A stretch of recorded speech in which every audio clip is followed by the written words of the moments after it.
This is a youngish pear tree. It's probably 5-6 years old, and it's got a pretty good shape. It's got that, we've respected the central leader, the need for central leader, apical dominance, although everything is a little crowded. So, one of the things that we're trying to do, one of the main things that we're trying to do with a fruit tree like this, especially if we're organic growers, is to maximize the airflow and the sunlight penetration in there. The reason is disease again. We're trying to get these surfaces, whether it's leaf, eventually there'll be leaves on here, limb, or especially fruit. We want those to dry out quickly because almost all fruit pathogens rely on water, require water in order to infect and spread. So we want to open up that tree to sunlight and air. When you get sunlight into the interior of the tree, it helps set fruit buds for following crops, and the fruit that sets will be have better color, higher sugars, just all around better quality.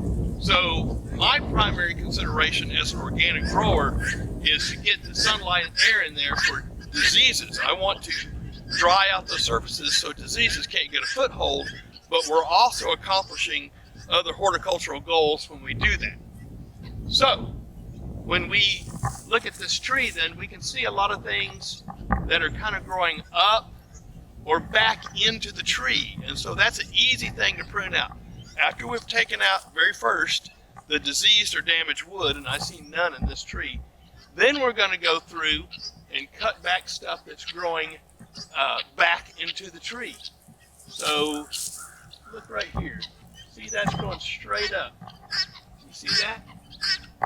Okay, now we have a couple of options here, and this is an important principle. There's two main types of cuts that we can make. One is called thinning, and the other is called heading back. So I'll illustrate the heading back first and tell you what happens. So let's look at this little limb right here. If I cut this there, that will induce these buds immediately below the cut to break and start growing. So we have 1, 2, 3, 4. We'll probably have 4 shoots coming out as a result of making that heading back cut. And what that means is that right here then, we'll have almost a witch's broom of growth. That is not what we want to optimize our air and sunlight penetration. What you should do instead is come all the way back to the first junction with another branch, like all the way here. Now, when you do that, you do not induce these buds below that cut to break. That vigor that's represented by what we just removed is redistributed evenly throughout the tree. By the way, these low branches, the way things are anymore, is that the deer are going to get them anyway. So there's not a whole lot of purpose in leaving them at all, but we'll do it like that. You notice that I'm cutting in such a way that I'm trying to favor this outward growth. It's almost a scalloped look. All right, let's look back up into the tree. You see the same thing here. We can take that's going straight up. This one's going straight up. Let's thin it out.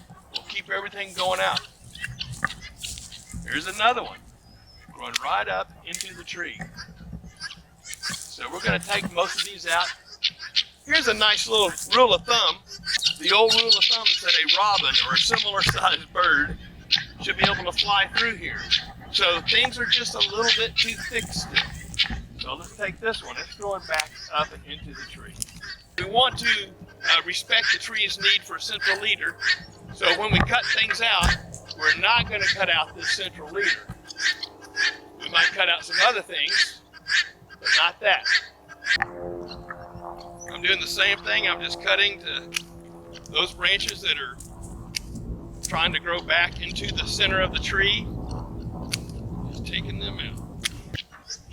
I don't think I've mentioned it yet, but when you do run across a fire blight canker like we showed earlier, you do want to get that diseased wood out of the orchard. So, you know, if you can, if you're at a rural place and it's allowed to burn, then that's a great thing to get rid of the pathogens, is to burn it.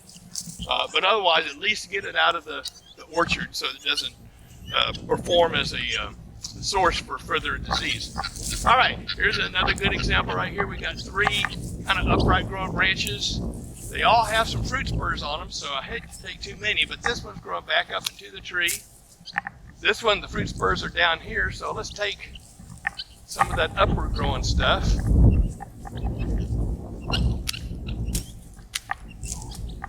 That's pretty nice. Same thing here, we got it growing up, but we have one, we got back to this outward growing one. Again, I call it a scalloped look. I'm not sure that's the best term, but after I cut these back, you can see that the branches kind of follow what I call a scalloped pattern.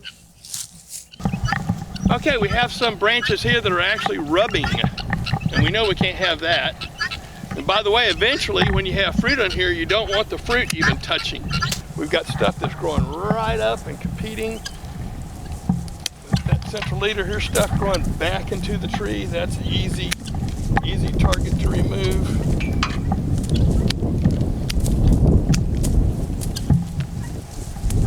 This one's too upright. Let's see what it looks when I take that one out. That's pretty good.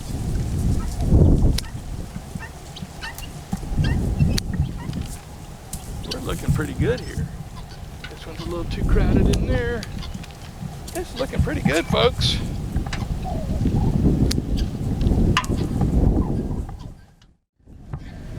Can a robin fly through here? Yeah, maybe it had a little Jedi training, it could fly through here. That's, especially for a young tree, I think we can call that done. Questions, Guinea? So one of the things I wanted to show you is that these trees, even though they may have a radically different growth habit by variety and by species, the principles remain the same. So this is a Chico Asian pear, and I'm still trying to maintain something like a central leader. It's still important, because if I don't respect that, there'll be this, again, that profusion of vertical upright growth. But more importantly for Chico, it sets too much fruit, and it sets in all these spurs. All these little spurs are fruit buds, and it sets a ton of fruit. So this is always the case with any fruit tree, when, especially as they become mature, one of the things you're trying to accomplish is actually thinning out the crop load. You don't think that that's what you're doing, but you are. You can have too much fruit. If it's all crowded in there, it can't dry out, just like we were saying about any kind of pruning.